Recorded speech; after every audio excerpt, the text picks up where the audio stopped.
દીધું છે ને દેવામાં પાછા નથી પડતા અને આપણા ભરવાડ સમાજનો જેને હાવજ કહેવાય એવા લીંબડીના પૂર્વ ધારાસભ્ય ભવાનભાઈ ભરવાડના દીકરા કારણ કે આ તો વાયુ હોય ને તો ઉગે એ ભવાનભાઈ વાયુ એટલે ઉગે છે કારણ કે કહેવાનો એ કે ભગવાને ઘણાને માલ મિલકત દીધી હોય પણ દેવામાં જીવ ન આવતો હોય એવો ભરવાડ સમાજનો હાવજ જેને કહેવાય એવા દિલીપભાઈ ભવાનભાઈ ભરવાડ પૂર્વ એમએલએ લીંબડી એના તરફથી અનક્ષેત્રની અંદર પૂરા 1 લાખ રૂપિયા આવે છે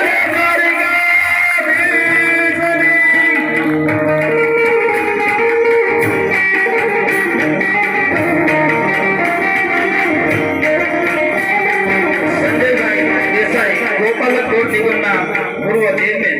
અને દિલીપભાઈ ને આપણે ખાસ વિનંતી કરી કે સ્ટેજ ઉપર આવે સંજયભાઈ દેસાઈ ગોપાલક બોર્ડ નિગમ પૂર્વ ચેરમેન અને દિલીપભાઈ ભવાનભાઈ ભરવાડ મારા બાપુ સ્ટેજ ઉપર આવો